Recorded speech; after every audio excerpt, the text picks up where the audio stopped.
And Mr. President, I did just get a call from he's on, Attorney Langle. Just wanted to double check. He didn't have the link, so he was going to log on.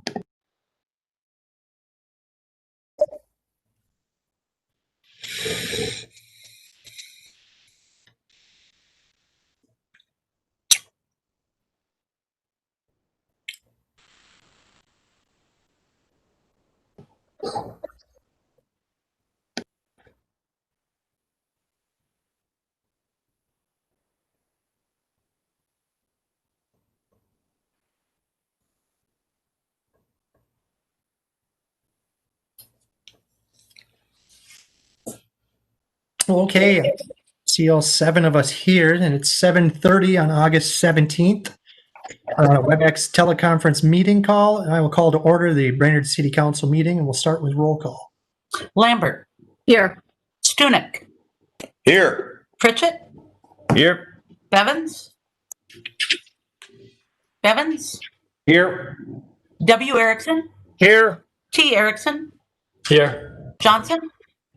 Here. And Badeau. Okay, that brings us to the next item on the agenda, and that is the approval of the agenda. Move to approve, Bevins. Second. Pritchett. We have a motion by Bevins, a second by Pritchett to approve the agenda as presented. Any discussion? Seeing none, we'll vote by roll call. Lambert. Yes. Stunek. Yes. Pritchett. Yes. Bevins. Yes. W. Erickson. Yes. T. Erickson. Yes. And Johnson. Yes, that motion carries. That brings us to the consent calendar. Notice to public. All matters listed are considered routine by the council and will all be enacted by one motion. There will be no separate discussion of these items unless good cause is shown prior to the time the council votes on the motion to be adopted by roll call. Lambert, move for approval. Second. Erickson. We have a motion by Lambert and a second by Tad Erickson to approve the consent calendar. Any discussion? Seeing none, we'll vote by roll call. Lambert. Yes. Stunek. Yes. Pritchett. Yes. Bevins. Yes. W. Erickson. Yes. T. Erickson. Yes. And Johnson. Yes, that motion carries. That brings us to item number 5 on the agenda, an appeal from the Last Turn Saloon building permit denial. Would you like me to kick this off first? Yes, please do. So Monday, August 3rd, I issued a denial letter to Mr. Ed Mattson for a building permit application that he had submitted for 214 South 8th Street. His permit was proposing to transition the last turn saloon location into his 8 apartment units.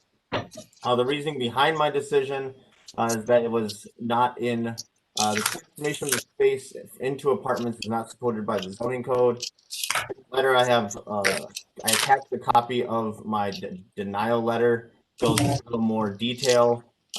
Specifically, what you're looking at is section 515-60-1 and 515-62-6A indicate the dwelling units are to be located on the second floor or higher of a commercial use.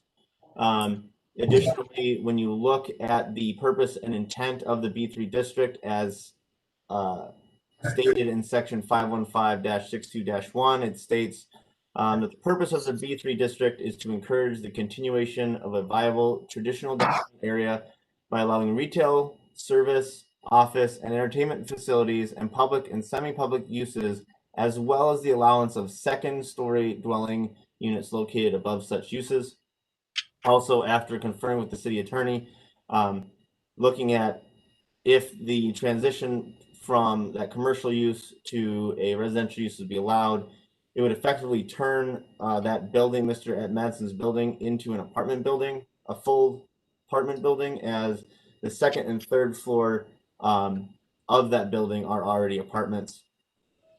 Per section, let me pull this up really quick, zoomed out on me. Per section 515-3-4, it does allow for an appeal option of any administrative decision.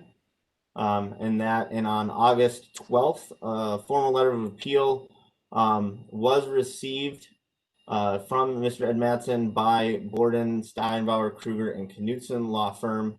And they are here this evening to address my denial letter and request an appeal. Thank you, David. So I don't know, maybe a question to Joe. What's that mean for the city council? Well, at this point, because there's an appeal, the next step would be to hear from the property owner or their attorney to hear what the argument is in opposition to the decision made by Mr. Chansky. And then once that is heard, then it's up to the council to ask whatever questions it has and then make a ruling on the appeal. And then I would suggest that if the council decides to go ahead and affirm the denial, that we then have formal findings drafted in the event that this moves on to a district court situation. Thank you, Joe. So I think now we'll recognize Ed and Ginny to present what they have. Mr. President, Council, I saw Council Member Bevins raising his hand. Oh, thank you. Kelly, do you have a question? I do of Joel Angle. May I ask it, Mr. Chair? You may. One of the attorneys for the petitioner is one of my landlords. I don't know should I vote or should I abstain? I mean, I'm not sure that I have any horse in this race, but I'd like the attorney's opinion, our attorney, Joe Langle's opinion.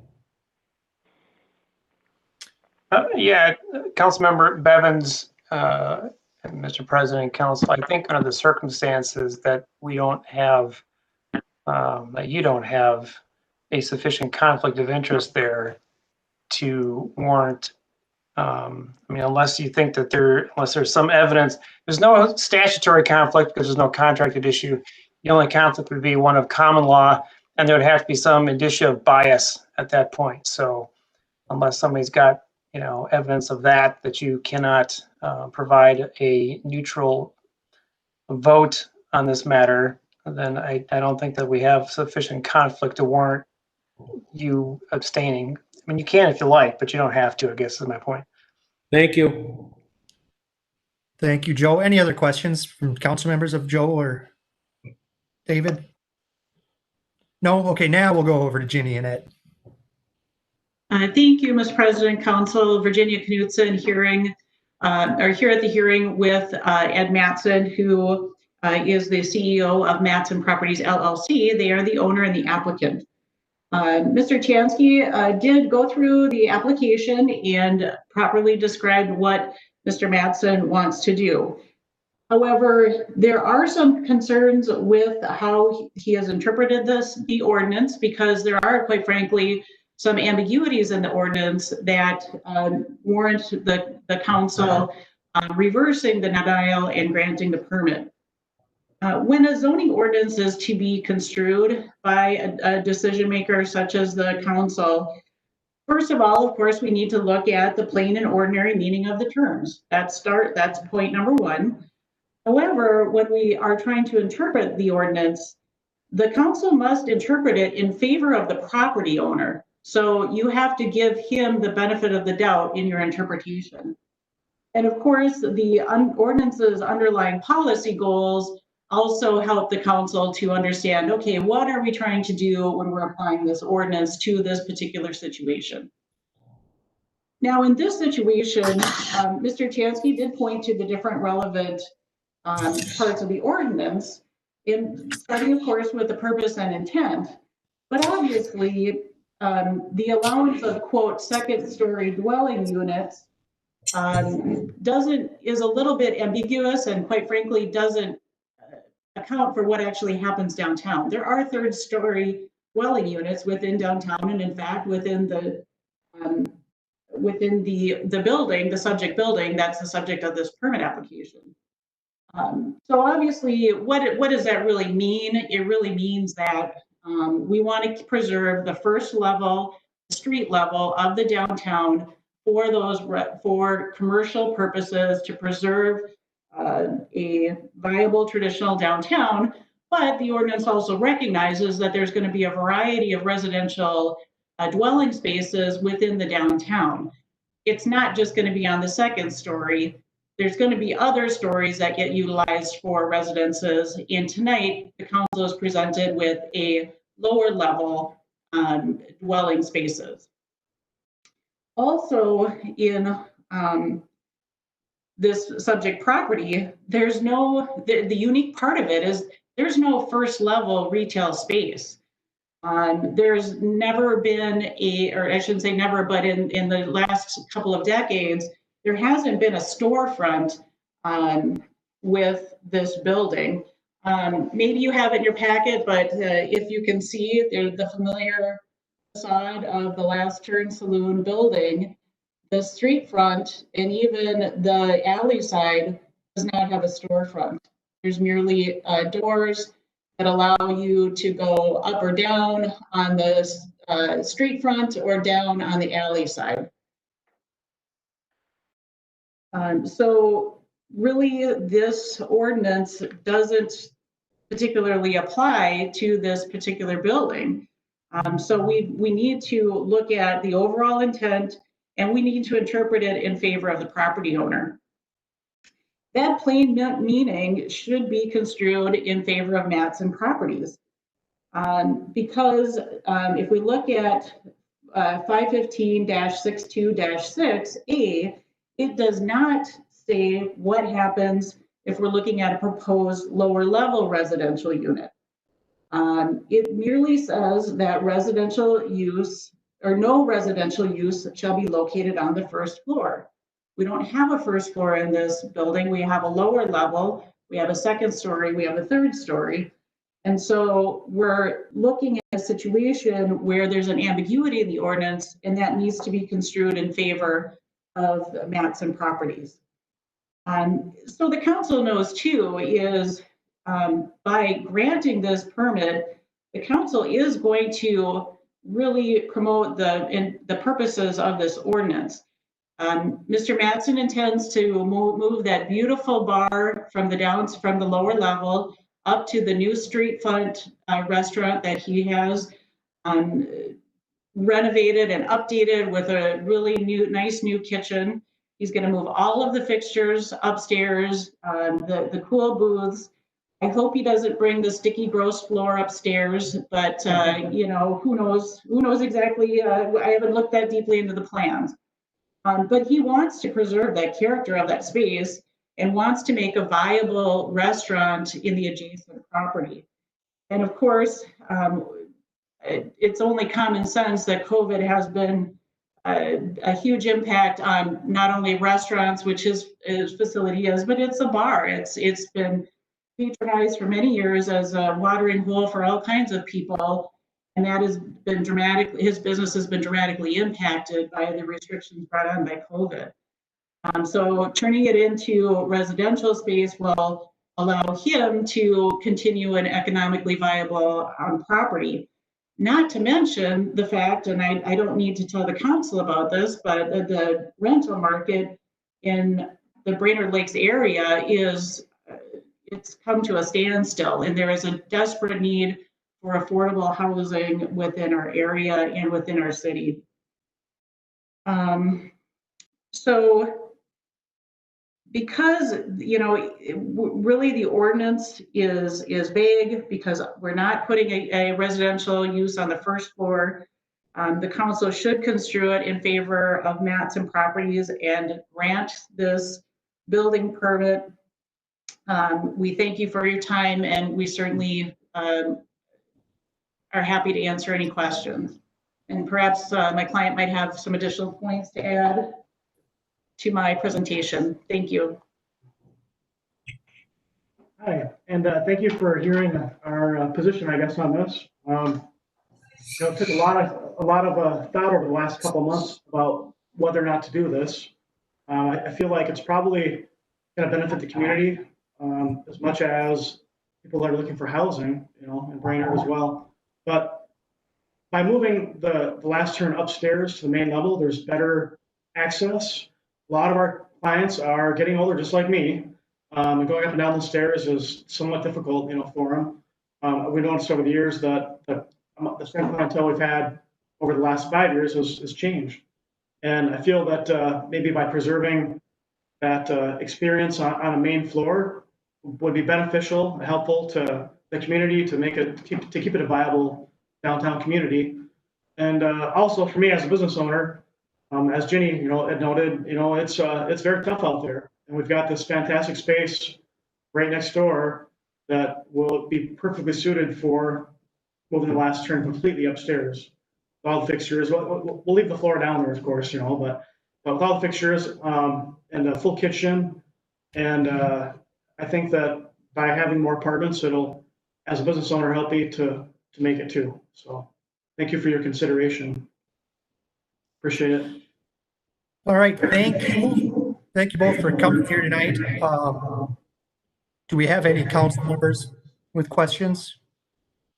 Dave Pritchett. I have a question. It just strikes me as strange that the wording in the ordinance is first floor rather than ground floor. Is it consistently first floor? Because if we're ground floor, then that would be the ground floor. So I'm just kind of wondering about that.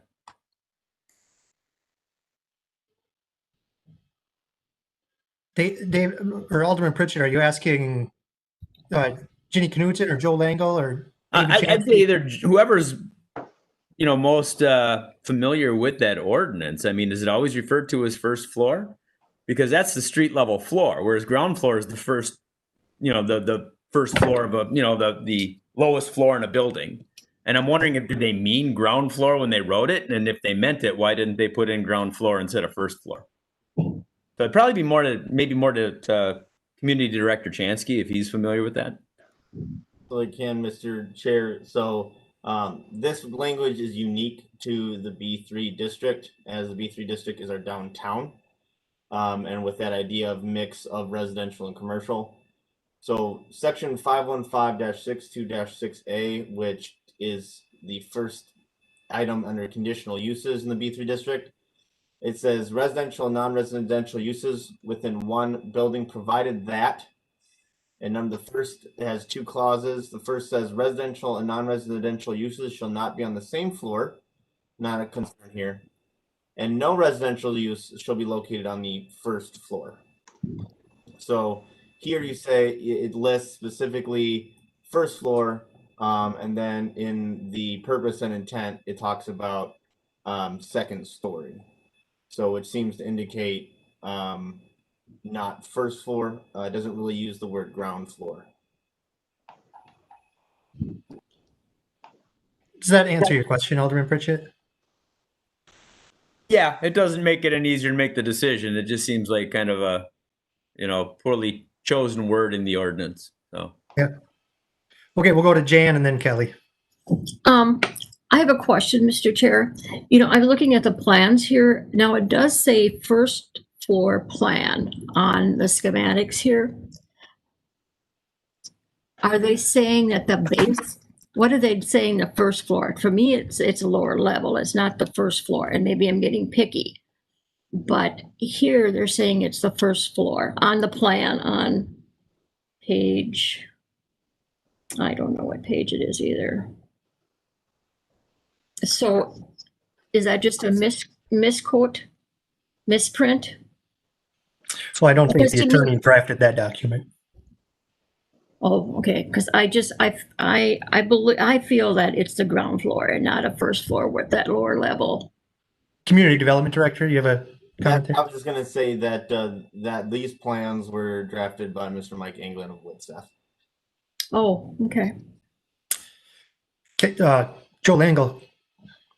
Yeah, Mr. President, just following up on Councilmember Pritchett's question about ground versus first. I just did a quick search on the definition section here in the zoning code. The word ground floor isn't defined. It isn't even used. So to me, looking at this, first floor means exactly what I think most people think it means. It's the first floor of the building that you walk into off the street level. Mm-hmm. I don't, and in my experience, I don't see, frankly, very many zoning codes using the term ground floor. So I just want to put that out there. All right, thank you, Joe. Another question, Jan? Yes, I just want to say, I was on the planning and zoning when we did this zone code. And as I recall, when we were saying first floor, it was the street level. We were saying the street level should be retail. That would be retail, and anything above that would be residential. But we thought it was important to keep the street level as retail. I believe that was our thinking on that. So where you could just walk off in the sidewalk and you're walking right in the building. And if you want to go downstairs, that's once you're in the building on street level. Just my 2 cents. Thank you. Alderman Bevins, you had a question? No? Any other questions from the council? Tad Erickson. So I just want to clarify, are we being asked whether Mr. Chansky applied the code correctly, or are we being asked what we wish the zoning code read? Good question. We are being asked if the community development director correctly applied the code. Thank you. And I'll just say, in my opinion, there's a first floor, there's a second floor, there's a third floor. You can't have a basement, a second floor, and a third floor. That doesn't make sense to me. There's a first floor, a second floor, and a third floor. So I think he interpreted the code correctly, and it said no residential on the first floor. One of those floors has to be the first floor. That's my personal opinion on how the code was implied and how I read it. Are there any other comments from the council? Okay, Joe, what do we do here? Yeah, at this point, the council can take a vote on whether they're going to uphold or affirm Mr. Chansky's ruling, or modify it or reverse it. As indicated before, if we're going to go ahead, if the council wishes to affirm it, which is a denial of the request, I would simply ask that we provide time for staff to put together findings that we can then approve at the next council meeting. And because that decision would be still subject to further review or appeal to the district court. And under those circumstances, it's good to have written findings in hand for the court to look at and to analyze. So we can have a vote, but then go ahead and have findings drafted by staff for approval at the next meeting. Okay, that sounds good. Ginny, you have a response? Yep, Mr. President, thank you. And this is an odd building in that it's there's no first floor, street level, retail front space, as Ms. Lambert was alluding to.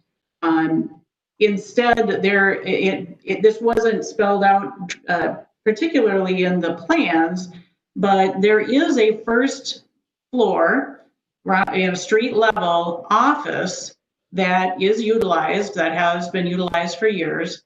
Currently, it doesn't have a door access from the street or the alley. However, there is one there. It's just been bricked in. And so there could be a preservation of a first level space that is a non-residential space that is on that street level as a part of this further development of this building. That would satisfy the mixed use. Right, and also it'd be something on the first floor. Okay, thank you. And Joel? Yeah, just real briefly, I just want to point out that under 515-62-6A, it states that if you have residential, non-residential uses within one building, which is what the code was, I think, pretty clearly intending based upon the language and the purpose of the code, it says that they shall not be contained on the same floor, and no residential use shall be located on the first floor. Also, residential, non-residential shall have separate entrances and exits. So I think the language, I think, underscores what Mr. Chansky had indicated in his letter, and that the overall purpose of this code, as Councilmember Lambert indicated, is retail first floor, residential above, and nothing on the same floor. Okay, any other council questions from either Joe, Community Development Director Chansky, or Ginny or Ed? Yes. Well, just that there would be there'd be a separate entrance to that office that would not go into the residential space. It would be to the alley. Yep. Those are in the plans that you submitted that were denied from the Community Development Department? So the office, I didn't think it would be an issue, but the office space wasn't submitted in the plans. I didn't know that the plans would be rejected by planning and zoning. But there's an existing office with a door that was bricked in, you know, at the top of the stairs in the alley. So then there's a door right next to it that goes down into the bar right now. So I could satisfy a couple of your concerns. I wouldn't be creating anything, but it would be a first floor, main level, by having an office right there. Just put a door back in. And also it would satisfy another part of one of the concerns was that that way there would be no housing under the retail space. It would just be above because it would be outside of the parameters of that space. But right now, you had already submitted a plan. The Community Development Department reviewed the permit, denied it based on city code, and now you're appealing the ruling of the Community Development Department on the permit you applied for and the plans you submitted. So there are other plans you could do. There are a million options of things that could be done, but tonight we're talking about the plans that were already submitted and denied, correct? Yes, Mr. President, but keep in mind the plans that were submitted did not include schematics of every floor of that building. It only had for the permitted area where there needed to be construction and plumbing and electrical done. So those were the plans. I don't believe the permit would require schematics of the entire rest of the building where there's nothing that's going to be touched in the rest of the building. Now, I guess the thing that would be touched would be he could apply for a separate permit to tear out and make a door. That would be a separate permit for that. But there currently exists an office on the first level, the street level first floor. Joe? Yeah, so I don't know that it's necessary to get all tied up in the office too much. Going back to the purpose and intent of the ordinance in that first section, it talks about encouraging the continuation of the traditional downtown area by allowing retail service, office, and entertainment facilities and public and semi-public uses, as well as the allowance of a second-story dwelling use. And then further on down in the ordinance, it talks about not having things in the same place, but the focus is on public and semi-public uses. What I'm understanding here is that this little office, which I understand is, and correct me if I'm wrong, but I think it's the only room like it on that floor, your so-called first floor. That's not something that's rented out. It's not used for public or semi-public use. It's just this one singular little room in the back of the building. I would submit that that little office with this alley or potential alley entrance is still not consistent with the purpose as intent as set forth in the ordinance. Okay, thank you, Joe. Now, I think we've heard what we can hear. I'll entertain a motion to affirm our staff's denial and direct them to draft up the findings of facts, or a motion to say that our staff was wrong. And if anybody has a motion, I'm ready.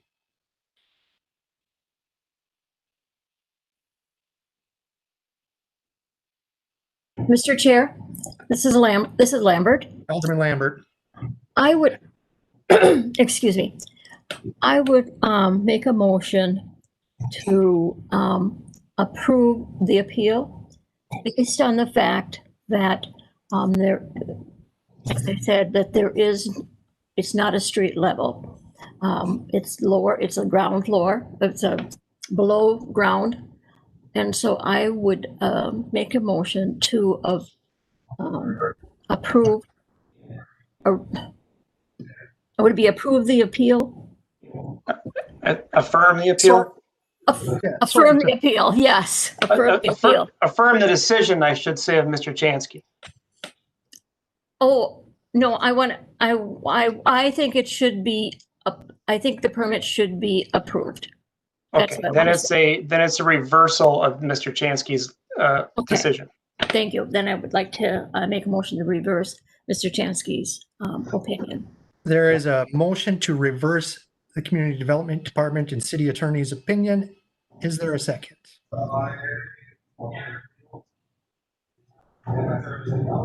Hearing none, that motion dies. Does somebody else have a motion? Alderman Pritchett. I make a motion to uphold Community Director Chansey's decision on the appeal. Second. A motion by Pritchett, a second by Tad Erickson. Alderman Pritchett, that includes directing staff to draft up findings. Yes. Yeah, direct with findings, yes.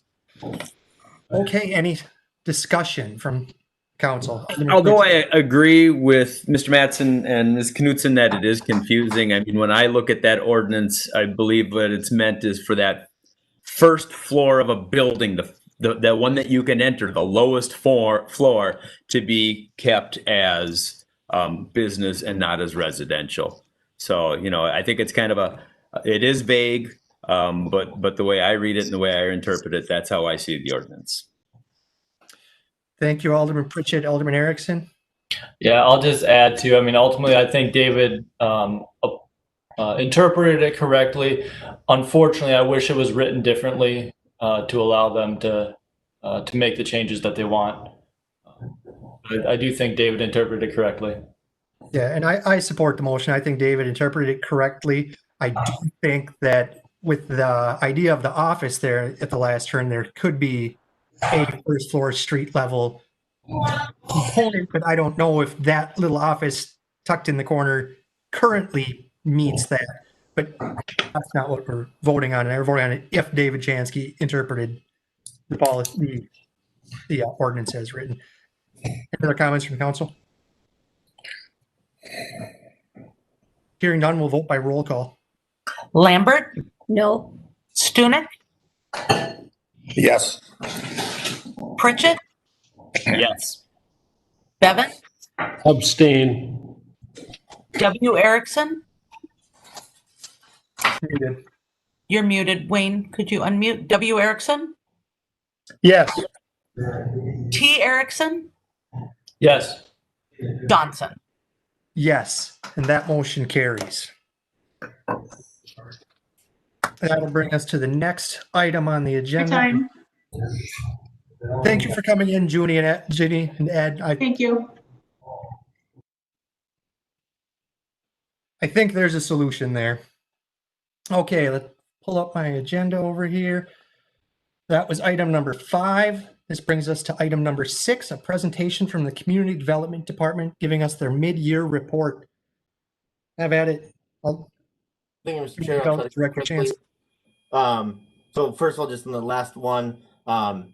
Madsen does also have the option. I listed in my letter that he can submit a request to amend the B3 district, and that can go through the Planning Commission. So there is still an option that potentially this can be changed and allow this to happen. But on to my mid-year report, I know it's a little past mid-year. I had originally hoped this would be kind of in the beginning of July. We had other things come up that needed to be addressed. So here I am today. Kind of want to go to the next slide. Again, a little bit just the planning and zoning, the community development department, myself, building official, building inspector, housing inspector position is currently vacant, and then a permit tech. Go over planning and zoning, building inspections, code compliance, rental housing. We also partner closely with Blade Economic Development. You can go to the next slide, Connie. So this is where we are year to date on the building side. These numbers were pulled today. So year to date, we have issued 510 permits. Again, I want to clarify this is issued. It does not include what's currently in the hopper. Total project valuation of $38,837,030. When you do remove the 3 ISD 181 projects, which would be Lowell, Garfield, and Riverside Elementaries, it comes down to $12,730,120.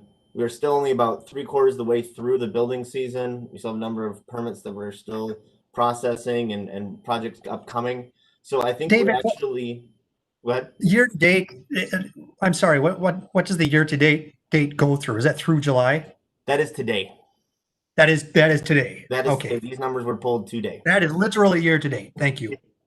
So when we look at that 12,730,120, take into account today's August 17th, we have a number of projects that, some larger projects that are currently in the review process or about to be issued, and we still have about 2.5 months of the building season left to go. I anticipate that when you take out the school projects, valuation-wise, we should be very close to 2019 numbers. Inspections, we have completed 1,355 building-related inspections. These do not cover rental housing or code compliance. We've got 27 new constructions that are been permitted or underway. With looking at what's going to be coming down the pipeline, I anticipate we'll be breaking 30 again, and probably close to that 35 that we had last year. Again, most of these are coming in Northtown, Brainerd Oaks, Serene Pines, and Delmar Estates. No new construction on the commercial, government, or institute side. We have 12 residential remodels, 11 commercial, government, or institution remodels. And then just looking at, again, comparing things to last year, 74 roofing permits, 12 siding, and 38 residential window. It looks a little down from last year. I think the big effect was COVID. I think COVID had two things that affected this. Some people, I think, were doing some smaller DIY projects, especially when they're in quarantine. I know there were some projects that we initially had to put stop work orders on that we saw people were doing without some permitting. We got them permitted. But I think a lot of it just has to do with projects that maybe people were planning on doing, and then due to COVID, they may have gotten laid off. Or had other expenses and just couldn't do their building projects this year. I know we've heard that from some people. So we are a little down from last year, but again, just a reminder, we still have about 3 months left of the building season to go. Connie, you can go to the next slide. Thank you. On the code compliance side, to date, we have done 559 violations. Letters have been sent. In all of 2019, we had 1,309. Again, those are down just to the fact that we are only looking right now at junk and debris and complaint driven. We've issued 59 citations, which make up 35 unique citations. So again, to clarify, the unique is some issues have received multiple citations. As always, our goal is compliance. So we have voided 29 citations. So then it's a situation where someone received their initial violation notice, didn't have compliance. After the allotted time, we issued a violation, an actual citation. Then we immediately got compliance. They contacted us. We said, you complied. We're voiding the citation. So in all, we have a 94% compliance rate, little up from last year. So we were moving up on trying to get compliance. That's really our goal, is to have that compliance rate. I don't know why that didn't get saved on there, but on total code compliance inspections so far this year of 941. River Rail, last year on July 1st, 2019, the City Council adopted the River to Rail incentive program. Just as a reminder, what that did is for projects with a valuation under $150,000, it waived all permit fees and second whack. And in 2019, from July 1 to December 31st, there were 55 permits pulled within the River Rail corridor with a total project valuation of $708,353.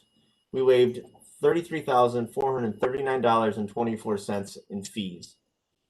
Year to date in River Rail, we have issued 63 permits with a total project valuation of $2,151,466, and we've waived $15,127.84. The question might pop out to you: project valuation is higher this year. Why are fees waived lower?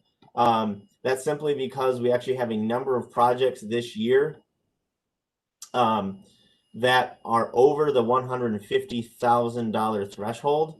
We even have one that may be skewing the numbers, the Mid-Minnesota remodel right next door to City Hall that falls under River Rail. That was $1,249,000, so it skews that number quite a bit. However, what our practice has been, if a project comes in with a valuation over $150,000, what we do is we say, okay, permit the fees up to 150 are waived. So we take the valuation minus 150, whatever that remainder is, that's what we charge the fee off of. So if the project is $175,000, we subtract 150, their permit is based off of the $25,000 remainder. And again, when it comes to the state surcharge, that is one thing that we are not waiving. It's actually kind of fun when people come in for smaller permits, like a mechanical permit that's $75, and we've waived it, and they have a surcharge of like 75 cents. It's kind of funny when they have to tell them that they have to write us a check for 75 cents, but it's also kind of fun to see the reactions. Donnie, you can go to the next page. Again, this is just a reminder about the rental housing program. This map's about a year old, shows all the different rentals throughout the community. Due to COVID, we did suspend our rental rental inspection program for about 5 months, and that has gotten started up again the last month. Staff is taking every precaution when going into these rentals, making sure they have full PPE. They do request if the tenant will comply, that the tenant not be there, and it's just the staff and landlord. Again, that is up to the tenant if they want to be there or not. We cannot make them leave. We also have had a number of rentals that kind of been pushed off on the inspection schedule due to tenants refusing to have people in due to COVID concerns. So if a tenant does not want us in due to COVID concerns, we just put that one aside and we'll reschedule it later. Okay, Connie, you can go to the next page. On the planning side, year to date, we have processed 4 conditional use permits. Again, these are conditional use permits that have been processed, gone through the process, not necessarily approved. For example, the Harrison conditional use permit was not approved, but it counts as in we processed it. 3 rezoning requests. We have a variance request that's going through right now. Couple of letters, compliance letters, 2 text amendments that have been requested. And on the planning side, we've done 58 fence permits. So if there's one thing people are doing during COVID, it's putting up fences. Apparently, people don't want to look at their neighbors. Last year, our GIS intern, I worked with our GIS intern and had a vacant parcel map updated and put on the city website. I've worked with the GIS intern this year, and she's been working on updating that. Council authorized staff to issue a zoning code update RFP. We have responses came in. We're due Friday. We got 8 responses to that RFP. We'll be discussing it with the Planning Commission on Wednesday to kind of discuss what was the process for evaluating those. My goal is to have a recommendation before the City Council on hiring a consultant on September 21st. The last item I have tonight is the Mississippi Riverfront. We continue to work on that. And I do have some exciting news in that realm. On Thursday, the LCCMR Commission met to discuss the 2021 RFPs for projects and to vote to select and recommend funding projects to the legislature. The Mississippi Landing Trailhead, I'm excited to announce, was one of the projects selected and has been recommended for funding at a level of $2,850,000. That number will be going to the legislature. I believe it's in early, so January, February of 2021 for formal adoption. And then that funds will become available on January 1st, 2021 to start working more on that project. And Mr. President, that is all I have this evening, and I will take any questions the council has. Thank you. Any council members have questions? Seeing no questions, thanks for the update. That's really good stuff on the river to rail. And it's 118 projects in that corridor in the last 13 months. That's really cool. And I want to give a shout out to our representative, Josh Heinzman, who's on that LCCMR committee and was thinking about us to get our funding request included. So that was excellent. Now we just Now it's just easy peasy. The House and Senate and Governor are all going to just whip it right through. Okay, next up is item number 7, the council committee reports. 7A is Safety and Public Works Committee, Alderman Bevins. You're muted. Thank you. Not used to being muted. We have 3 agenda items that were posted. Item number 1 is improvement 20-09, the Laurel Street Bridge repair final cost. The motion is to approve the final cost to Landmark Construction for the Laurel Street Bridge repair and the total time and materials cost of $38,219.02. Also dependent on approval for the P&F agenda bills and payments, and I so move. Lambert, second. Motion and a second. Any discussion? I've got one question, Alderman Bevins. Where's that $38,000 coming from? The $38,000 should be coming from Construction Fund 401. Thank you. Any other discussion? Hearing none, we'll vote by roll call. Lambert, Yes. Stunek, Yes. Pritchett, Yes. Bevins, Yes. W. Erickson, Yes. T. Erickson, Yes. and Johnson. Yes, that motion carries. Alderman Bevins. Thank you, Mr. Chair. Item number 2 is improvement 1321, 1909, 1916, 1920, and 1921. These are our Northeast Brainerd reconstruction projects. The issue is change order number 3. The motion is to accept staff's recommendation, approve of change order number 3 in the total amount of $41,002 for 2020 Northeast Brainerd reconstruction project, and I so move. Erickson, second. A motion by Bevins, a second by Wayne Erickson. Any discussion? Alderman Bevins. Thanks, Mr. Chair. This dollar figure is likely to drop down. I believe, Paul, was it $27,000 we're shooting for? The initial material bid actually came in close to half. So and yeah, this it's is basically 20,000.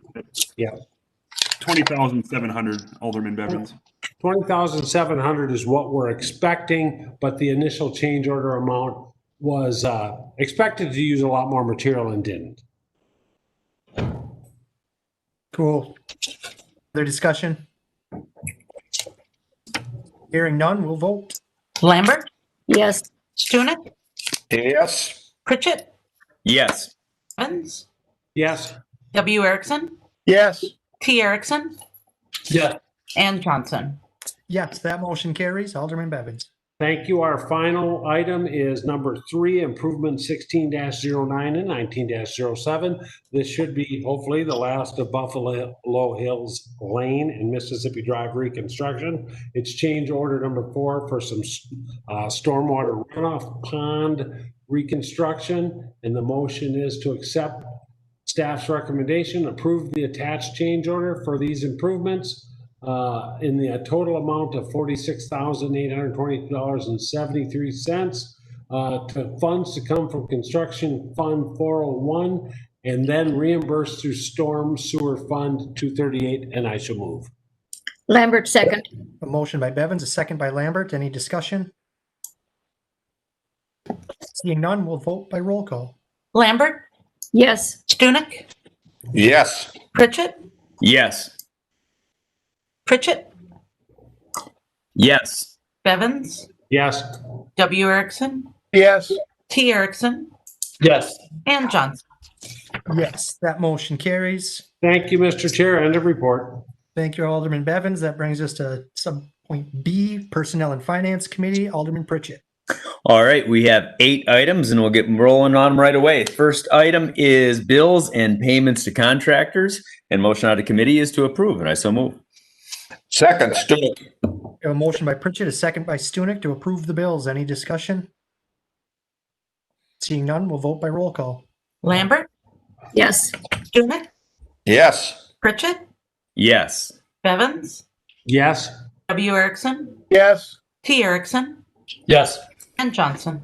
Yes, that motion carries. Alderman Pritchett. All right, item number 2 is street maintenance hiring. So a little bit of background on this. We had 2 street maintenance, one workers resigned last month, one things weren't quite working out, the other one moved on to a different position. In February, council had okayed a maintenance 3 mechanic position, and we'd offered the position to a person in-house. However, they've been hurt and it could be up to 6 months before they could recover. So what is being asked right now is to hire 3 people, basically 2 to fill the positions and 1 to backfill that other position. So, and the motion coming out of committee is to authorize staff to hire the 3 individuals for street maintenance 1 at this time. And I so move. Second, Erickson. We have a motion by Pritchett, a second by Tad Erickson. Any discussion? So I just want to clarify, Alderman Pritchett, that we are not adding an FTE. We are maintaining our status quo of employees. We're not adding anything. We're just putting 3 maintenance guys and hoping the 1 maintenance guy heals up and can be hired in as the mechanic in the future. Correct. And as it is right now, we're basically coming out $12,000 ahead because of the lost wages being paid in workers' comp. Oh, Connie, did you? Connie? Technically, we are adding a staff to the street department, and this was based on the motion back in February, I do believe it was, where we did have authorization to fill that maintenance 3 position. So we are adding another staff. It's just not in the position that we were originally approved for. Paul, do you want to add to that? Paul? Yeah, so we advertised and for the anticipation that he would be starting in November. Because he was hurt, he was a previous maintenance 2 employee, and so really we're hiring 3 maintenance 1s when typically we would have 2 maintenance 1s and 1 maintenance 2. We figured that the maintenance 1s, we would get them on board and figure out and open that maintenance 2 position up and let those 3 new employees vie for that position. So that's kind of the thought process behind what we're doing here with that maintenance 2 employee being hurt on the job. So I just want to clarify. So we're not going to fill that maintenance 2, or we will with 1 of those 3 maintenance 1s we're hiring. Yeah, we'll open it up. Once we have quick time to evaluate who's best to move in that position. But outside of the mechanic that we approved in the winter, we are not adding an additional FTE. Correct. Okay, yeah. Any other questions? Mr. Chair. Erickson, yep. Just a comment that came out of the packet and also from the discussion that we had. The timing too is in anticipation of winter to get these positions filled so they can get trained up and ready for snowfall, which I think is wise. Yeah. Any other discussion? Seeing none, we'll vote by roll call. Lambert, Yes. Stunek, Yes. Pritchett, Yes. Bevins, Yes. W. Erickson, Yes. T. Erickson, Yes. and Johnson. Yes, that motion carries. Alderman Pritchett. All right, item number 3 is street department disposal of excess equipment. So the motion coming out of committee is to authorize staff to sell all 3 items on public surplus auction, and funds from the sales to go to the capital funds, and I so move. Second, Stunek. Motion by Pritchett, second by Stunek. Alderman Pritchett. So basically, we have 3 pieces of equipment that are used on those 5 CIP type projects: cracked filler, melting and trailer and router, and then the 1970 roller, PAX Deluxe roller. And so basically, we've been contracting that out. So these things haven't been used for years. And so now we're going to end up selling those since we don't use them rather than having them gather dust. That seems fair. I just, my one concern is that after we sell them, it'll somehow end up in our 5-year capital plan. Paul, do you plan on buying any new road crack sealing equipment in the next 5 years? No, if I may, Mr. President, we had 10 street department staff, and we were able to fully staff a full crew of crack sealers in the summertime. Since we've been reduced to 7 and now back to 8 again, I don't foresee that project coming back unless we staff up to be able to do. work. We have plenty of summer work already going on, so. That's what I wanted to hear. Any other questions or comments from the council? Hearing none, we'll vote by roll call. Lambert, Yes. Stunek, Yes. Pritchett, Yes. Bevins, Yes. W. Erickson, Yes. T. Erickson, Yes. and Johnson. Yes, motion carries. Alderman Pritchett. All right, takes us to number 4, which is the disposal of retired police vehicle. So the motion coming out of committee is to authorize the sale of retired police vehicle unit number 441, utilizing the Central Minnesota dealer auction, and I so move. Second. Second by Tad Erickson. Any discussion? There's not much on this. This is that 2007 Ford Ranger, about 120,000 miles on it. So. Any other discussion, questions? Hearing none, we'll vote on the motion by roll call. Lambert, Yes. Stunek, Yes. Pritchett, Yes. Bevins, Yes. W. Erickson, Yes. T. Erickson, Yes. and Johnson. Yes, motion carries. Alderman Pritchett. All right, that takes us to item number 5, which is police hiring ratification. Motion coming out of committee is to affirm the hiring of Officer Samuel Judd starting at the LELS 2020 Step 1 rate of $27.43 an hour with the starting date of August 14th, 2020, and I so move. Stunek, second. We have a motion by Pritchett, a second by Stunek to ratify the police officer hiring. Any discussion? Seeing none, we'll vote by roll call. Lambert, Yes. Stunek, Yes. Pritchett, Yes. Bevins, Yes. W. Erickson, Yes. T. Erickson, Yes. and Johnson. Yes, that motion carries. Alderman Pritchett. All right, that takes us to item number 6, which is a request to enter the Rural Service District.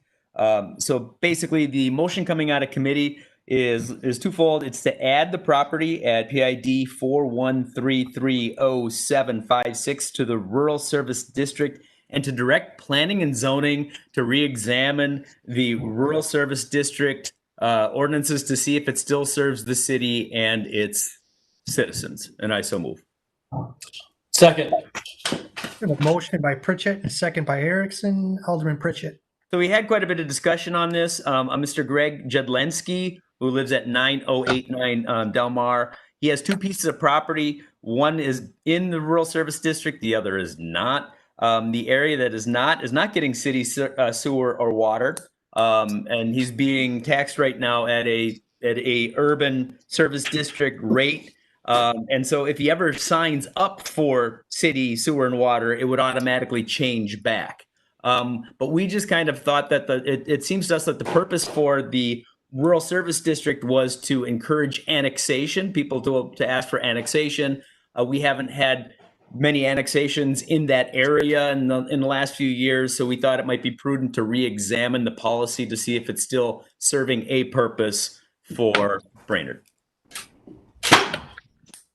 Thank you, Alderman Pritchett. I think that answers my question because I don't really understand what the urban service district or rural service district is, other than it's attached to water and sewer, which are both enterprise funds that we bill the services for. So I don't understand why we even have a rural service district. But the idea of trying to bring people in on a lower tax rate on annexation makes sense. But I absolutely support the motion to reassess the need or usefulness of rural and urban service districts in this city, because to me, it just doesn't make sense that somebody's paying 52% of the taxes and really receiving 100% of our services, of our parks and our fire and our street plowing. It's not like we only plow 52% of their street. Any other discussion? Oh, and just we do want planning and zoning to come back with the recommendation to council. Yep, that's good. Alderman Bevins. The part there, just to maybe clarify your question, Mr. Chair, the part they're not getting is sewer and water. But we don't use levy dollars in sewer and water. Well, I understand that, but what you don't realize in this particular case is these people were coerced in a land grab with the city of Baxter, and they were promised the lower rate. That's why the rural service district to come into the city of Brainerd. And that was the purpose of it. And so the only thing we could do was reduce the tax rate. Right? We couldn't give them sewer and water. So because we couldn't, because the expense is a gob to bring it to the end of this road, this was the incentive. I was part of the council at this point. So just to explain, you know, we had to give them police protection. We had to give them fire protection because that didn't cost more. Okay, that makes sense. It's a good historical perspective. I don't know if a land grab battle against Baxter is wise. I don't know if we made the right decision 20 years ago. It was historic. I was in high school, Kelly. I remember it all happening. All right. But thanks for that. And I'm glad we're looking at it because I'm not sure how much sense it makes. Any other discussion? I have a question. Wayne Erickson. How will this, what is Mr. Jelinski asking for? How can we help him in this situation? What is he looking for? Alderman Pritchett. He's just asking that his other piece of property be put into the rural service district. So basically he's paying $2,422.78 in taxes now. And if he's in the RSD, it'd be $1,259.85. And the motion puts him in the right. It puts him into the It didn't make sense that if he's not getting those services to charge him the higher rate. And then we also kind of wanted to review the program as a whole. Did you say the higher rate? Well, he's paying the higher rate. We would put him. If I said that, I misspoke. So, thank you, Mr. Chair. Yeah, wait. Are we going to vote then tonight to put him in that lower? The motion was two parts. It was to put him in the lower tax bracket and have planning and zoning take a look at these service districts. So it will be moving him in there. Good. Thank you. Joe? And just for clarity, putting a piece of property into that district requires an ordinance amendment. So the vote tonight to move forward with that will be for the staff to put together that simple amendment and bring it back for approval. Oh, okay. I think the motion still works though, right, Joe? Yeah. As stated, yeah. Okay. And Mr. President, that was the motion. That was the motion in committee, and I clarified that we'd be bringing back the ordinance amendment on September 8th. Okay, and go through the ordinance amendment process to get this property in the rural service district. Correct. Wait, any other discussion? Is that a hand raise or a pet push, Jan? Oh, pet push. I'm sorry. This is my cat, guys. Seeing no other discussion, we'll vote by roll call. Lambert. Yes. Stunek. Yes. Pritchett. Yes. Bevins. Yes. W. Erickson. Yes. T. Erickson. Yes. And Johnson. Yes, that motion carries. Alderman Pritchett. All right, the cat is quieter. Okay. Number 7 is the 2021 budget proposed timeline. So there's a couple things informational. What needs to be set is the council president and myself have to meet. We're looking at a date for that. We need to set a budget workshop and then possibly select the preliminary vote. The motion coming out of committee is the one that we can make the motion on now, which is to set the budget workshop for Monday, September 14th at 6:00, and I so move. Second, Stunek. We have a motion and a second to set a budget workshop for September 14th at 6:00. I have that available. Does anybody have a conflict that night? One more time on the time and date. September 14th, 6 p.m. Zoom. In whatever means we need to do it, and then that was one thing we did kind of talk. It was discussed a little bit. Place to be announced. Yep. Okay. Any other discussion? Seeing none, we'll vote by roll call. Lambert. Yes. Stunek. Yes. Pritchett. Yes. Bevins. Yes. W. Erickson. Yes. T. Erickson, Yes. and Johnson. Yes, that motion carries. Alderman Pritchett. All right, number 8 is the 2019 tax increment financing report, and that's information only. So I will let Ms. Hillman answer any questions you might have on that spreadsheet. Any questions on our mandated TIF reporting? Seeing none, we'll move on, or Alderman End of Pritchett? report. End of report. Thank you. We'll move on to number 8, unfinished business. 8A is committee resignations. Stacy Headley has moved out of the city of Brainerd and is resigning her position at the airport commission. So I'd look for a motion to accept that with regret. I'll make a motion to accept that resignation with regret. Second. Studick. We have a motion from Tad Erickson and a second from Kevin Stunick to accept with regret Stacy Headley's resignation. Any discussion? Mr. Chair. Yeah. Yeah, I'll just add, I work with Stacy, and I just want to thank her for her time. I know she served on the planning commission as well prior to this, as well as on the airport commission. So sad to see her go.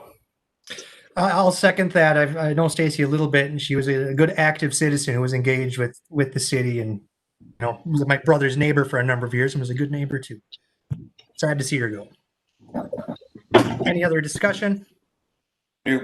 Kevin. And what's the process to replace her? Will we advertise for that, or will the mayor take care of that, or can he wear that hat too? That's a council president appointment. Okay. Mayor Bedeau has nothing to do with it. We'll declare a vacancy here, and it'll be in the next. You could nominate Mayor Bedeau, I suppose. Yeah, silencing the mayor once again. Silencing him. It's a council president appointment, so Kevin will advertise, and it'll be hopefully have somebody in place within a month or so. Okay, I'm just curious because I'm on the airport commission. I'd like to pass that on. Yeah. So yeah, if you know somebody who wants to be on it and help you spend that $18 million, have them fill out an application at the city. Sweet. Any other discussion? Hearing none, we'll vote by roll call. Lambert, Yes. Stunick, Yes. Pritchett, Yes. Muns, Aye. W. Erickson, Yes. T. Erickson, Yes. and Johnson. Yes, that motion carries. Next up is committee recommendations recommended by Mayor Bedeau. Have at it, Mayor Bedeau. My gosh, the mayor has not been able to speak this entire time. He was almost about to fall asleep. Are you okay with making one motion for this, or would you like two? I'm fine with one. Okay, so I would like to recommend Mr. Charles Marone to both the Parking Commission and the Charter Commission. We have a motion to approve the recommendations. Alderman Pritchett. Move to approve. Lambert, second. By Pritchett, seconded by Lambert to approve the mayor's recommendations. Any discussion? Hearing none, we'll vote by roll call. Lambert, Yes. Stunick, Yes. Pritchett, Yes. Evans, Yes. W. Erickson, Yes. T. Erickson, Yes. and Johnson. That motion carries. That brings us to 8C, call for applicants. Mayor Bedeau dropped some informational stuff on us. All right, I would give you theme music, but tonight I think a lullaby would be in order, and you'd think with as many kids as I have, I would know a few good ones, but I do not. So we are looking for applicants. Of course, applications are available at City Hall or the city's website. You can check that out at www.ci.brainerd.mn.us. That is a good place to apply for things. I need people for the following. Terms expiring 12/31 of said year. The cable TV Advisory Committee, one term expiring 2021, two terms expiring 2022. The Charter Commission, two terms expiring 2020, one term expiring 2021, and one pending appointment. We also have of the other committees. The Water Tower and the Parking Commission, we are looking for applicants as well. Thank you, Mayor Bedeau. And heads up, we're looking for somebody for the Airport Commission as well. And while we're on the topic, Yvette Campbell from the Economic Development Authority is moving to South Dakota, so we're losing another fine active citizen, and I think Mayor Bedeau will have another EDA vacancy at our next meeting. Yeah, we just talked about filling that completely finally, and then we're right back with another seat to fill. Okay, unfinished business. Item D is the consider revised COVID relief funds expenditures. Jennifer or Connie, who's taking this? So, Mr. Chair, members of the council, I will start with this item. As you recall, at the August 3rd council meeting, the council authorized the expenditures of bucket 1 and bucket 2, what we've referred to as expenditures to date and anticipated expenditures between now and November 15th. The council reviewed those or approved those pending the review of Clifton Larson Allen. Since the August 3rd meeting, in addition, we did receive some additional expenditures in bucket 1 and bucket 2 from BPU. In your spreadsheet, it's the very last spreadsheet of that attachment. You will see the BPU's requests in green. Clifton Larson Allen reviewed the expenditures, and they did have a few items they removed and then a few that they considered to be in a gray area. The liquor licenses were removed. That is revenue replacement, and we cannot reimburse ourselves for that with the CARES Act funds. So based on Clifton Larson Allen's review, the following breakdown is this, and Connie, maybe you can get to this. The total expenditures in bucket 1 is $380,114.04. The total amount in bucket 2 is $451,475.63 for a total of $831,589.67. However, I mentioned there were a number of things that are in the gray area where we are not sure whether or not we are able to reimburse ourselves for these. We're waiting on further guidance. Don't know when that guidance will come. With the CARES Act funds, I think one of the things that we've found is we can count on things changing, and they are constantly changing. Just when we figure something else out, it seems like we're getting new guidance. So based on the action that was taken at the August 3rd meeting, this would make grant funds for small businesses and nonprofits between $202,982 if the council would like to include the gray area items listed there in our expenditures following future guidance, or $392,756 if the council would like to include the gray area expenditures for grants to small businesses and nonprofits. Staff would recommend that council consider actually that $392,756.16 for grants for small businesses and for nonprofits for a number of reasons. I think our small businesses and our nonprofits have really been hurt as a result of COVID. And so having that larger amount available to our small businesses and nonprofits. Then in addition, we would recommend that we pool our funds with Crow Wing County. Crow Wing County has allocated $3 million in small business grants and $1 million for nonprofits. County Administrator Houle and Bladek Executive Director Tyler Glenn are both available here and happy to answer any questions about the county's process. And so with that, Mr. Chair, Connie, David, or I would be happy to answer any questions. And again, Tyler and Tim available to answer questions you may have as well.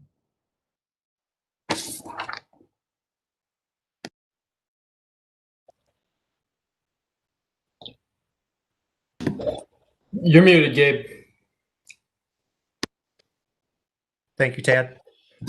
Any council questions of the county or Tyler on the county small business grant program or the county nonprofit relief program? Mr. Chair, this is Lambert. How would this be divided, or would it be divided for the communities within the Crow Wing County? I mean, how would we go about getting businesses through the areas? I think, thank you, Councilman Lambert. I think that this is Tyler. I can answer that question for you. The way that the county has and Bladek have this set up is that if any additional funding that comes from any city or township inside of Crow Wing County that chooses to pool their money with the county, we will basically, for lack of a better term, we will bucket that money. So your money, the Brainerd money, will sit in its own bucket, will be used for Brainerd businesses that are deemed eligible for those grant funds. We will draw down Brainerd's money first. And then if there are additional applicants that are approved through this process, then the county money will come in on top of that. So I will be giving a breakdown report to each one of the cities of the eligible applicants within their city using their funds. One more question, Yeah. Mr. Chair. Yeah. Has this process already started through the Crow Wing County? Has it been sent out, the process to apply? The application process started today. It started today Okay. and will run through September 18th. Okay. Okay. Thank you. Yeah, Tyler, I have a few questions, and maybe Tim. I looked at the guidelines and the application forms on the county's website. Doesn't really say if all eligible businesses are going to be funded, or if it's first come, first serve, or if the county is going to pick and choose which eligible businesses it wants to fund. I mean, $3 million is a lot of money, and if it's add some of ours and some other cities, you'd be talking $3.2, $3.3 million. It'd be tough to spend all that. But what's the process if we do have applications that exceed the amount of money in the pool? Mr. Chairman? Yeah. Mr. Chairman, members of the council, thanks for taking up the issue tonight and to have a conversation about it. We really appreciate it.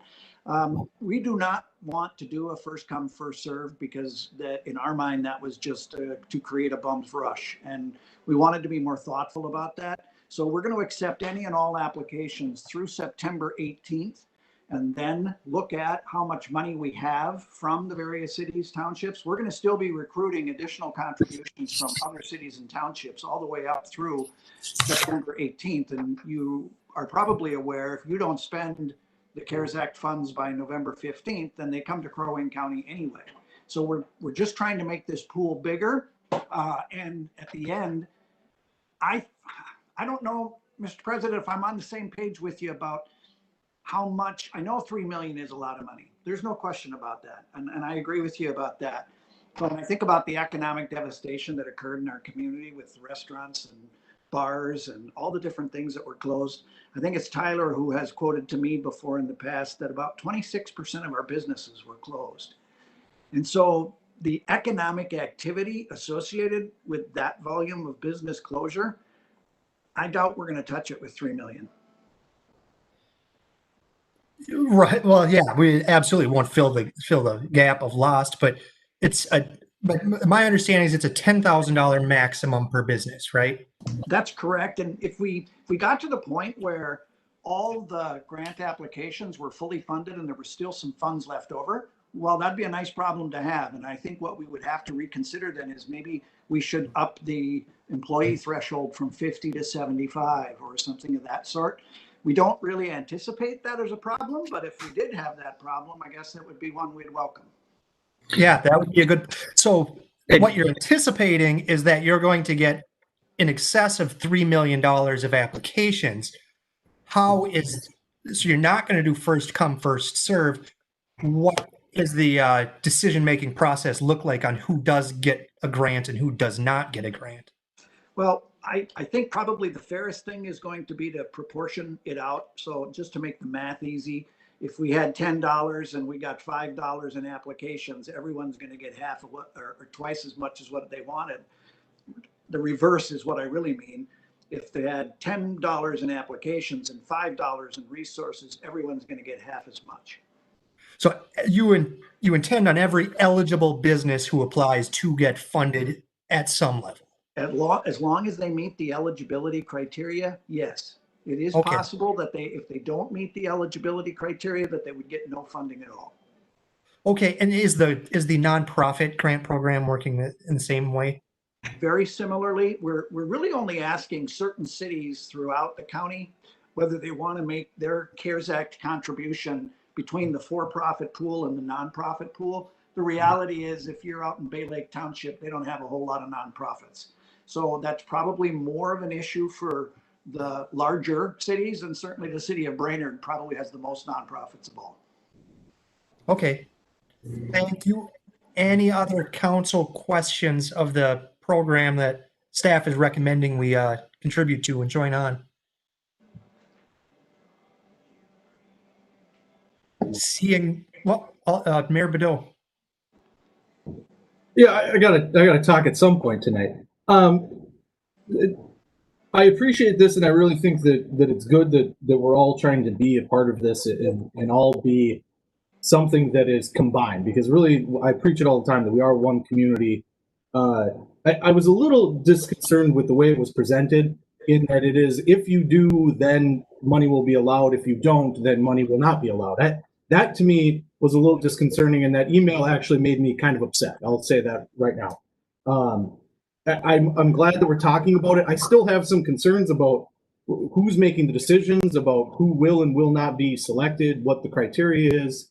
I know that it's available, but here we are in a meeting, and that hasn't been presented to us. I wish that information would have been presented to us so that we could have made a decision based off of what the criteria is, what the selection process is going to be, what all these factors are, so that when we got to this point, when we're being recommended by the staff of doing this, that we just had all of our ducks in a row. So my comment is more on the process in which we got here, and the fact that I still have some questions about how the money is better off from us going to you, and then you controlling where that money goes, instead of the elected officials of Brainerd, who have been elected by their citizens, selecting how that money is spent. Especially because the money that's going to the county is a per capita basis as well, based off of the citizens. So I personally just have a little bit of irritation, let's say that, a little slight irritation in it, but I'm glad that we're at least having this discussion now. Mayor, would you like Tyler or Tim to give a 5-minute recap of how the program is going to work? Yeah, I think that it's pertinent information. I wish that we would have had more before this. Again, I'm of the thought that as soon as this came up, we should have been getting documents. We should have been seeing stuff, so that as soon as we got to this, we could just go, I love it, I don't like it, here's what I like, here's what I don't. And I feel like we're so far down the road now, applications are already being accepted, and we're being given a recommendation based off of something that's already available. Thank you, Mayor. I don't believe they're actually funding any of the applications until the application period closes. But Tim, Tyler, one of you want to give just a brief recap of what the grant program is? If I could start out, and then Tyler can fill in on some of the more technical details, because I think he's probably got a better command of that. Mr. Mayor, if there is anything that Crow Wing County has done to be disappointing to you, let me apologize to you personally. That is certainly not our intent.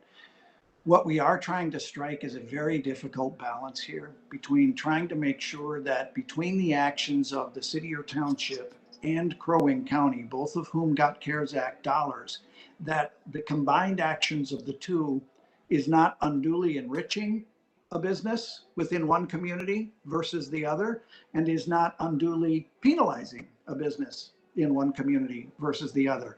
And to be perfectly candid with you, it's an impossible task.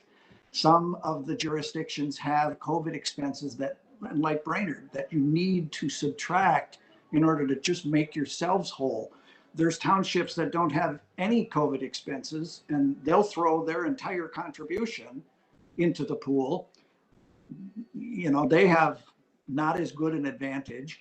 And then there's other townships where we're going to have to wrestle with the fact that some townships, even though they're eligible, if philosophically they're opposed to the use of the funds and they don't draw it down, then what should we do with businesses that apply in that township? It's the horns of a dilemma, to be honest with you. I don't know that there's much I think we can do to make it completely fair. We're trying to make it as fair as we can. And Mayor Bedell, I'll add a couple of comments to this as well, is that this discussion with the EDA a couple weeks ago, and went through a lot of this information, and so there was some insight led into the EDA first. The EDA is the one that made a recommendation, is making a recommendation certainly back to the city to, and based on staff recommendations, to pool some of these dollars. I have spoken with each one of the city administrators from all of our communities in Crow Wing County frankly, none of them have the bandwidth to manage their own grant application, with the exception of probably Brainerd, just because we have experience doing it from the first round of grants that we gave out. But hearing from Baxter, hearing from Pequot, Cross Lake, across the board, they just don't have the bandwidth to do this. So they felt that the best thing to do would be certainly to pool these dollars. And as I explained to Councilman Lambert, for us to be able to bucket these out is extremely important, so they can report back to their citizens and their taxpayers of how their dollars, these CARES Act dollars, were being used in their community to help their own businesses. The process that we're using is we're going to assign there's two commissioners, county commissioners assigned to the review process, along with myself, along with another county employee, and then one of our executives that we're pulling in to have a 5-person panel to review all of the applications to determine eligibility. And as County Administrator Houle mentioned, the best way, the best thing for us to do with this is that we hope that we have, 400 applications so that we can give everybody some money out of these buckets. And, as we saw in Brainerd, we ran up to the number, which was outstanding, but we also had a handful of businesses that, didn't ask for the $3,000 max. They asked for $1,000, and we don't know yet what we're going to start seeing. But I mean, before the application period even started, I had, as of Friday, had 19 applications that were already sent to me.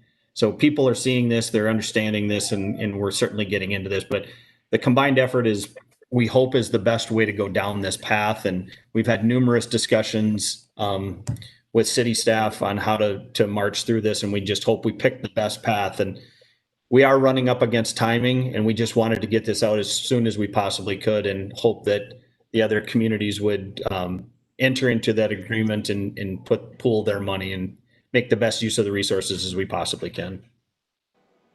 Thanks, Tyler. I have a question. You have a 5-person committee. Can that grow? I mean, Brainerd is like 20% of the population, 30% of the businesses, 40% of the jobs in the county. Could we add a couple people onto the committee? I don't have any issues with that. I'm going to leave that to the county administrator to answer that question. Mr. Chair, I'm not sure if it's really as much an issue of voting membership, in the formal sense of the word. The reality is, I think county commissioners would welcome any feedback that could be coming from council members in Brainerd that would reflect priorities closer to the ground. And so I don't know that I think it's really so much a voting process as it is in informing judgment. The one thing I was concerned about was if every jurisdiction had a formal appointee coming to the group, then that group could get to be very unwieldy very fast. I don't think they will. And so if Brainerd has a greater interest in that, I'd sure want to encourage that you select a council member or two, and Tyler then would put you on the mailing list. Come and sit in. We want it to be open and transparent. Perfect. Thank you. Jan Lambert, you have a question? Okay.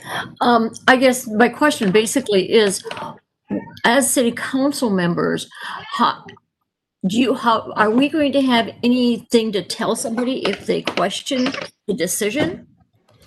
If they question the decision on, I mean, we're kind of accountable to the people of Brainerd. And if we don't have any say in that or any knowledge, it's going to be very difficult to explain it to people, how the process was and what the decision-making process was. I mean, I'm concerned about that. Are we going to get hit with all these phone calls as council members? Mr. Chair, yeah, Tim, you have a response to that? Mr. Chair, members of the council, Alderman Lambert, I think that we're going to be hit with phone calls no matter what we do, because there will be someone with 51 employees. There's going to be someone who 49% of the partnership is owned by someone who lives in the state of Minnesota, but not 50. And so wherever we put those lines, there's going to be someone on the other side of it. And I'm sure we're going to hear from them. We've tried to deal with the question of who gets the grant and who doesn't by setting this eligibility criteria. And so Tyler, help me if I forget what they are. You had to have fewer than 50 employees. You had to have expenses associated with COVID that were because one of the executive orders of the governor shut you down. You have to be physically located in, if we're using Brainerd's money, they have to physically be located in Brainerd. If we're using Crow Wing County's money, they can be located anywhere, including in the city of Brainerd. The business has to be owned 50% plus one share. The primary owner has to be a resident of the state of Minnesota. They have to be in good standing with the Secretary of State's office, and they have to be in good standing with Crow Wing County. And if you wanted to add to that to say they have to be in good standing with the city, I don't think we'd have any objections to that as long as there's an easy way for us to figure out whether they are. I think those are the criteria. Did I forget any, Tyler? Nope. I think you forgot they have to be directly affected by specific governor. Yeah, 20- of being closed down. Yeah, 20-04, 20-0. Much like we did with the city of Brainerd's grant funds, there's a lot of similarities in that, with the exception of the three buckets where these expenses have to fall into. They have to have occurred between March 1st and December 1st of this year. They could not have been a budgeted item. So if it was something that was in their specific budget, that's an expense that could not be deemed eligible, and they have to be COVID related. So those were the three buckets that came out of the CARES Act language. That everyone has to deal with the same set of criteria when it comes to eligibility. And it sounds very similar to the program we did in Brainerd this spring, where but it just goes up from 10 employees up to 50. Instead of $3,000, it's $10,000. Yes, and based on that, Council President Johnson, there's about 92% of the businesses in Crow Wing County fall under the 50 employees or less. So that was where the county commissioners felt that the line needed to be drawn, was at that 50 employee number. And what percent of businesses were shut down? 28. So it's 72% of our businesses in the state of Minnesota were deemed essential based on those executive orders. So it's 28% of the businesses in Crow Wing County, or in the state of Minnesota. Jan, does that satisfy your question, Jan? Yes, it does. But I do. Now we're talking about businesses. What about our nonprofits? How many of them? We're talking about the business right now, Jan. And okay, thank you. We'll do nonprofit questions. Jennifer, you have something to add? I do, Mr. Chair, members of the council. There's a lot of things to talk about when it comes to the CARES Act funds. And so at the beginning of my report, I just really kind of gave you a really quick overview. What I would point out to you is in your packet, you do have a 4-page memo that really kind of details some of it. All of the items that County Administrator Houle and Executive Director Glenn just mentioned are bulleted. There is a bulleted list in your packet, so you can see exactly what those criteria are that the county has established. In addition, I would encourage you to go to Crow Wing County's website. I think today they put up the application, and it is right on the very front page, crowwing.us. You can see the application there as well. But I really did want to draw your attention to more detailed information that is in your packet and in that memo. So thank you, Mr. President. Thank you, Jennifer. Tyler, what's Bladex's administrative fee on this? Our administrative fee is, it'll be based off of our time and administrative costs. It'll be $150 an hour. Okay, and you're taking that over and above the levy dollars the city of Brainerd and the county have already provided, Bladex? Tim. Mr. Chair, members of the council, that I think to the earlier question, what are the advantages of participating? And you're pointing out one of them already. The county has committed to covering the entire administrative cost of Bladec and the United Way administering the nonprofit, but Bladec administering the for-profit ones out of the county's CARES Act fund for our own reimbursements. We are also covering an advertising budget, so you should see advertising on the local digital newspaper, the local newspaper, local radio stations, social media. We would welcome any cross promotion that you guys would want to do on your website. And I think it's smart. Council members, if you approve this, you should be walking up and down the street with the application forms for businesses that you know about or nonprofits that you know about that are hurting. The advantages of coming together to do this is that the rising tide will lift all boats, not just, having a separate. And what we were concerned about all along was businesses being treated with disparity across the county. That's all. So that's a benefit if you're covering 100% of the administrative fees. So 100% of any money we contribute to this will go to the businesses or nonprofits in our city. In Brainerd. Okay, so any other questions on the small business grant? If not, well, I know Jan has at least one on the nonprofits. Okay, so we have the business stuff covered, and I think we'll talk about it as a council and maybe have one or two of us, or maybe a council member and the mayor, get included on the communication, Tyler, with the group administering the grants.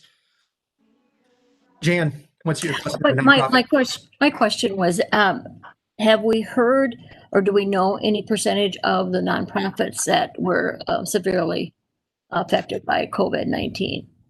Do we have those numbers? Well, that's going to get, I imagine that's a different criteria because the food shelf wasn't shut down, but perhaps had some COVID related expenditures. Tim, is that the case? Yes, we do have a little bit broader set of criteria. They didn't have to necessarily be closed by executive order of the governor. And the reason for that is because we believe the nonprofit sector was uniquely hurt through this. Many of their fundraisers, like Kinship has a golf tournament, couldn't hold it. And so we think that there's a lot of them that are hurting. The other thing in the nonprofit sector is we might also get applications from a nonprofit who wants to provide services to residents. Maybe they want to do a rental assistance program or they want to do a mortgage assistance program. It might not be for their own organization. So in that nonprofit grant pool, we're kind of expecting those two different kinds of grant applications. Okay, thank you. Thank you. And I don't think I have any questions on the nonprofits. That's administered by the United Way. It's a $10,000 up to $10,000 grant. And so how about, I guess I have a question here. Who would somebody like the American Legion, what money would the American Legion apply for when their restaurant was closed down and they're actually a nonprofit? I think a nonprofit probably makes sense. Yeah. We thought of service clubs and veterans organizations as nonprofits. Okay, that's how we handled it in the city of Brainerd too. Any other questions? Okay, so staff's recommendation was to participate in the Jennifer. So, Mr. Chair, members of the council, I think there are kind of two parts to this conversation. And Connie, maybe you can bring up that spreadsheet again. I think we talked about those items that are within the gray area. So we have 202,982 that could be available to nonprofits and small businesses if the council would like us to hold money for those gray areas, or you have 392,756.19 if you choose not to hold any funds for those gray areas. So I think the question is this: number one, what dollar amount do you want us to use? That can be any dollar amount. We have 1.034 million in CARES Act funds.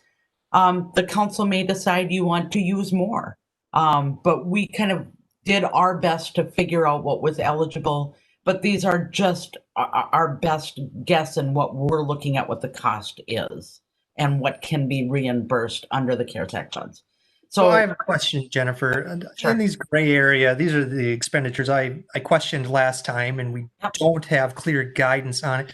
Is there an expectation that rock solid, clear, audit-proof guidance will be given by November 15th on that? What we heard from Clifton Larson Allen is they are anticipating guidance, and that's about as much as we know. It is revenue replacement. on one hand.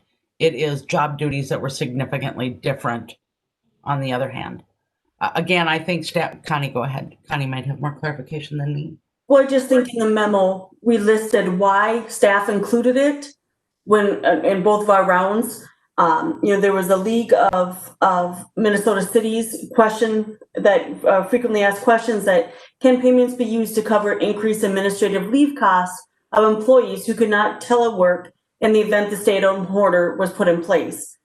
And the answer was very vague. It said, if the cost of an employee was allocated to administrative leave to a greater extent than was expected, the cost of such administrative leave may be covered using payments from the Coronavirus Relief Fund. So that's what staff said, it could be an eligible expense. Understanding that it was budgeted, understanding that it was, and we were going with their duties substantially changed. And when we budgeted them to work 2,080 hours. That included time at work, vacation, sick, and holidays. So it is a gray area. And when we get the final guidance, I'm not sure. Okay, yeah, and I still contend that my interpretation from last time is right, in that they were budgeted. The governor did not send them home or change their job duties. They were not required to respond to COVID. We, out of an abundance of caution, decided to send them home. Mayor Bedell. Just a quick question. What happens to the money if we put it in and it is deemed to not be eligible? Put the money in where? If we use the money for the salary and then we get audited, so there's two different audits that can happen. We're going to have our single audit that's done as part of our normal audit, but then the federal government can come and audit us as well. If either time that's deemed ineligible, we will have to pay it back. So my question is, it goes back to the federal government as opposed to being moved to the county. Right, because it would be so far down the road that we'd get a bill in a year for $200,000. A year, 2 years, 3 years down the road, and we just have to make that up. And their anticipation of guidance included the current guidance that they felt that it was ineligible, correct? The auditors are unsure. City staff got guidance from the League of Minnesota Cities that made them feel comfortable including it. But the CLA is not asking the League of Minnesota Cities. I wouldn't say that we felt comfortable. It is a gray area, but based on the frequently asked questions, that's why staff put it in there. We feel it's a gray area as well. We would like additional information, but at this point, it is a gray area, and that was confirmed by CLA. So here we are with either 202 or $392,000. Let's just round it to 400,000. We either have a pot of 200 or a pot of $400,000 that we don't have expenditures for, that we could participate in these county programs. So we need to decide if we want to send $200,000 or $400,000 over, and we need to decide if we want to participate in just business, just nonprofit, or some combination thereof, where we also need to figure out that breakdown. And then number 3, should you decide to partner with Crow Wing County on this, then we would bring back an agreement. The county attorney right now is working on an agreement between the county and cities who are pooling their funds with the county. So should you choose to partner with the county, we would bring an agreement back to you in your September 1st meeting in September, Tim? Cool. I think they would have it done within the next week or so. Chair, I believe that's what we're trying to do. We are subject, of course, to the county attorney and how quickly he can get that drafted, but we're trying to get it drafted as quickly as we can. Okay. Thank you. So does anybody, Tad Erickson? So if we go with the larger dollar amount, is this a reimbursable grant? So we have to spend the money first, or can we sit on that funds and like the gray area funds until we find out that guidance? Maybe a question for So are you Jennifer. asking if we could send the 200 over now and wait on that other 200? Correct. Until Tim? we get the guidance. We could send 2 different checks to participate in the programs, couldn't we, Tim? Mr. Chair, yes, of course. The earlier we know, the more that can be factored into once you start evaluating those grants in September. And then one other detail is we don't, right now, we think that money is flowing pretty strongly throughout our community. And so we're not really as afraid of business failures right now. We're more concerned about business failures come winter when they don't have the same cash flow and they lost 2 or 3 months worth of cash flow early this spring. And so we are targeting those funds to go out in the December, January timeframe. And so we're going to intentionally hold that for as long as we can. That means I think you can have longer than September 18th in order for a second round of funding to come in. And I think we can still handle it, but the earlier, the better. Thank you. Does that answer your question, Ted? Yeah. So in my opinion, we should, because I don't like reimbursing ourselves for budgeted wages, I think we should just send the 400 over. And I think we should do like the copy the county. 75% to the small business, 33%. So it'd be 300,000 and 100,000 in addition to the county's 3 million and 1 million. That's my opinion, but I don't make motions. You guys do. Kelly, you're muted. I'll make that motion. I'll second it. We have a motion from Kelly Bevins, a second from Kevin Stunick to participate in the county grant programs. And our participation level will be 300,000 for small business grants, 100,000 for the nonprofit grants. Any discussion? Mayor Bedell. To follow up on my previous statements, I just want to thank you for allowing members of this council to sit in on the process. I think that was a major concern that was being had, that these decisions are being made behind, back room doors, and that there isn't oversight so that we can answer to the constituents as we should. I also think if there is a chance that money will be returned to the federal government that could be used to help our local businesses, then whether or not we as a city could perhaps use that to cover ourselves, it's in our best interest and in the best interest of our constituents that money be allowed to pass forward. Any other discussion? Good. Thanks for coming, Tim. Thanks for coming, Tyler. We have no more discussion, and we have, in my opinion, a very good motion. Let's vote by roll call. Lambert. Stunick. Yes. Pritchett. Yes. Bevins. Yes. W. Erickson. W. Erickson. Yes. T. Erickson. Yes. And Johnson. Yes, that motion carries unanimously. Thanks again for the county administrator and the Playdeck executive director for coming tonight. Thank you. Thanks, everyone. Okay, that'll bring us to number 9 on the agenda, which is public forum. We have a couple call-in users here tonight. Unmute them. Is anybody here? If you're here on the phone to speak at public forum, please state your name. They hung up. We have nobody here for public forum tonight. So we'll move on to staff reports. Any updates since the packet? Jennifer.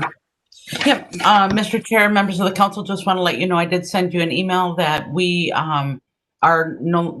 City Hall doors are unlocked, so we are no longer doing controlled access at City Hall. August 12th, we opened our doors. It has been going extremely well. So thank you. Just wanted to share that with you. Thanks.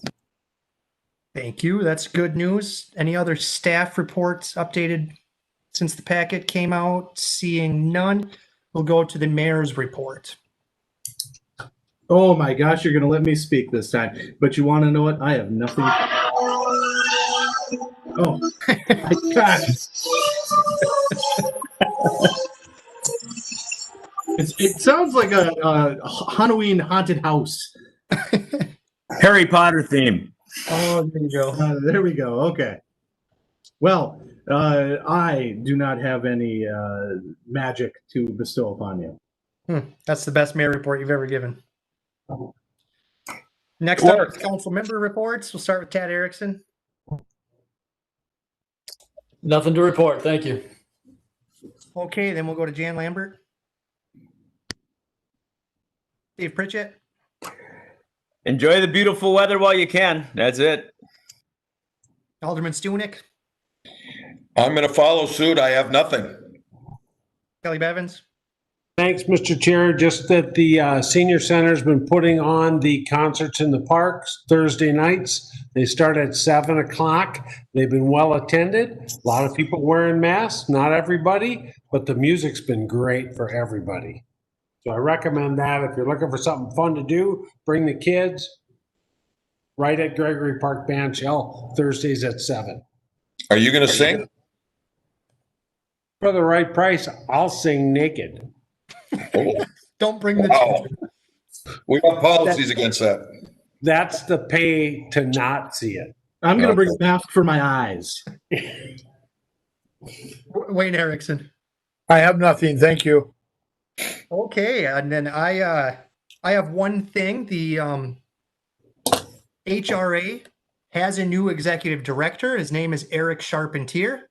We extended a job offer to him 6-8 decades ago, and it took the federal government at Housing and Urban Development that long to grant a waiver to be able to elevate him to that position.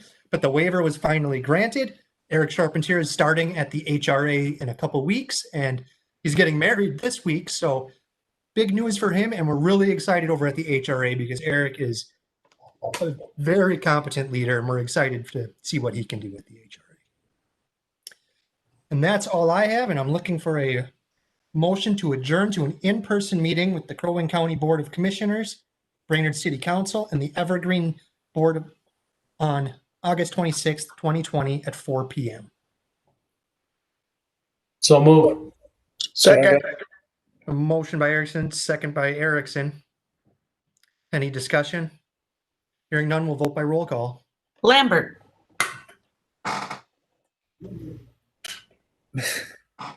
Lambert, you are Is that a muted. yes or a no? Ask the cat. I say yes, but I will not be able to attend. So you guys get all the information. I'm having surgery, so I'll be in the hospital unless you want me to come there. Unless you want to come there and meet. Thank you. Stunek. Yes. Pritchett. Yes. Bevins. Yes, and I'll bring the cat. W. Erickson. Yes. T. Erickson. Yes. And Johnson. Yes, we're adjourned. Thank you, everybody. Bye now. Thanks. Where is the Have a great meeting night. on the Thanks. 26th?